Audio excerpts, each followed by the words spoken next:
sente tebazigoba era yagoba sente ne kakati akyewuunya zalagawa nze siinayo mugagga gwe mmanyi tebazigoba as in running after oli okuleeta sente nti nkolera ngoba ddiirwe kati waliwo akapya akayingirewo kati waliwo ketufubutukira waliwo kati keŋŋendako okugoba mu layini tebagoba ngobe nze ndowooza even endowooza y'okuzaala ebintu kati obudde bwe buno nze abantu bonna abagenze ku ssomero omwami oli kyabuuza mbagamba ekintu kimu nti obudde butuuse ozaazeeyo ekintu okiteeke ku ttaka labayo ekintu nga oyingidde mu nkyukakyuka kugamba nti kati nze line wano bwentunudde wano mmaze okulaba nga wano ŋŋenda mu maaso weeraba emyaka 3 egijja weeraba emyaka 5 egijja kyenakugambye nti omuvubuka ayiga okwokya ebyuma ng'abimanyi nti bajja kuzimba amayumba kati nfuuse relevant mu nsonga eno bizinesi ezimu zoolaba ezo naye omuntu agitandika atana nakyagimanyiiko. When do a business become a business? Bwe butabeera specific. Waliwo oli kyeyamugambye kyebamugamba bizinesi efuuka bizinesi nga gwosinga okugimanya.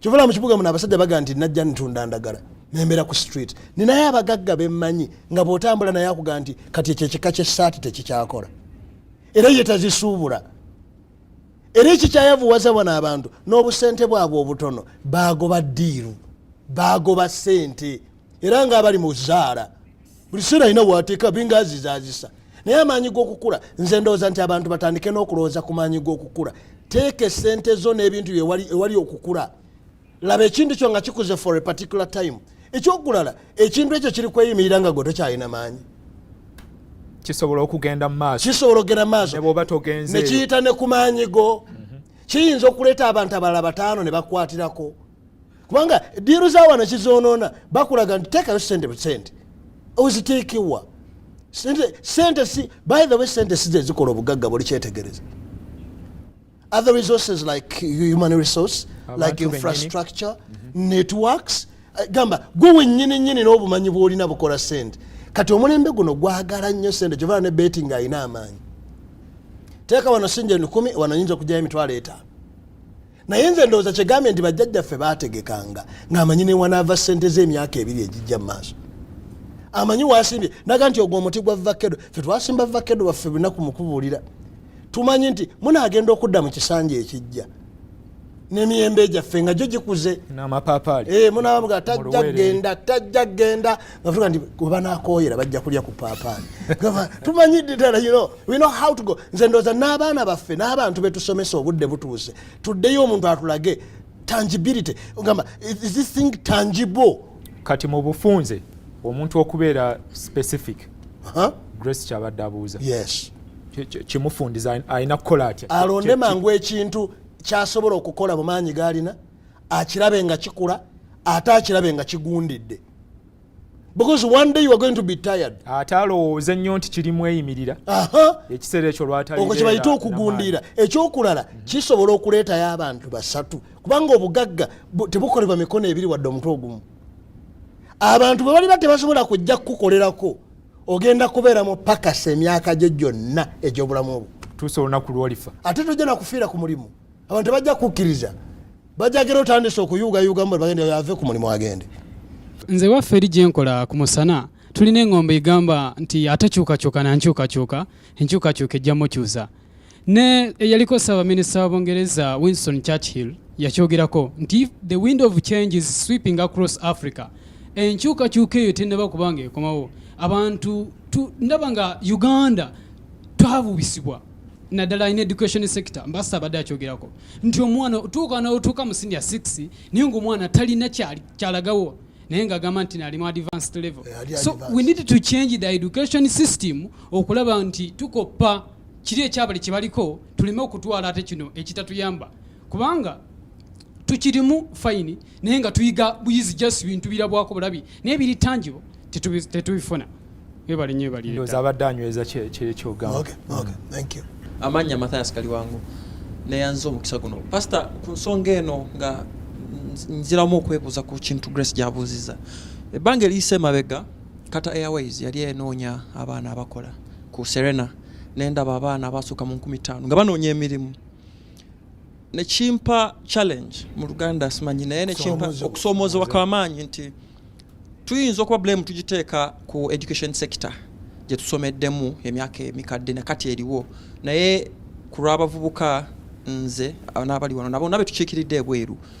I believe nti obugagga it's about realizing my potential.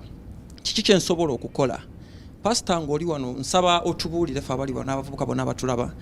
How can I realize my potential? Okumanya nti kino kye nsobola okukola. Tuleme okulilayinga ku kunoonya emirimu wabula to be job creators.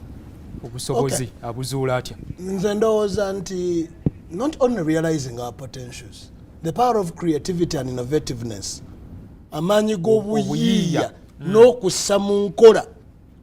Nze ndowooza bwe mbitunula waero sikyabiraba. Muwala wange yajja ennaku ezo n'aŋŋamba nti dadi njagala tukole ddiiru. Konze tukole ddiiru ki?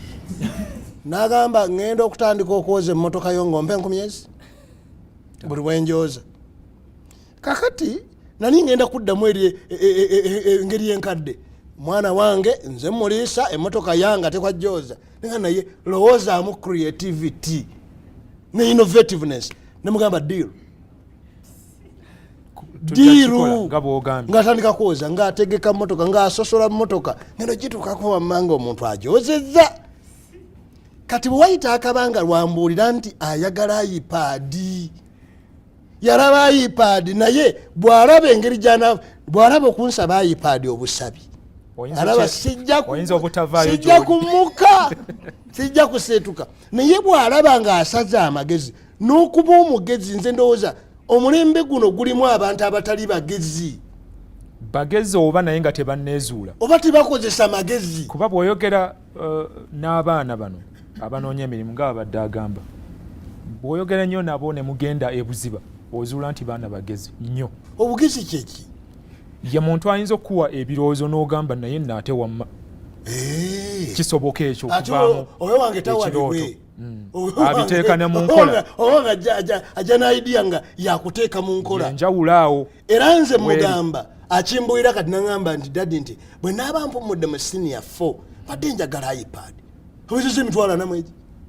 Naye omuntu alinawo emitwalo 45 nga muwala alina emyaka gye 15 ng'abaana b'abantu abalala ne buba toyina mutima onoonyayo wakiri iPad second hand n'ogimugulira kubanga omutima wakiri nja gimuwola olwoka otegera abantu abagenda mu maaso Nyamagabe olina emitwalo 45 baŋŋambye egula 8 naye ssebo njagala ssente zange emitwalo 30 kubanga n'omulimu gwankolera gulina.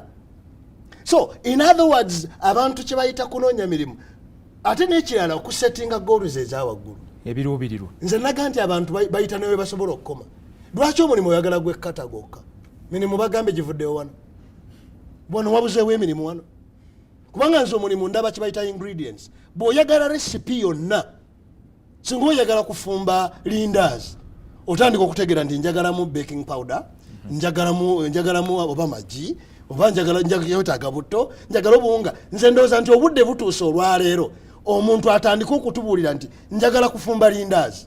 Naye bino by'ebirungo by'erindazi. Buli muntu wateekwa okubaawo ebirungo mu bulamu bwe ebikyusa obulamu bwe. Mu nsi y'enkyukakyuka abantu tebajja gy'oli okutuusa nga balina ekyokukuggyako.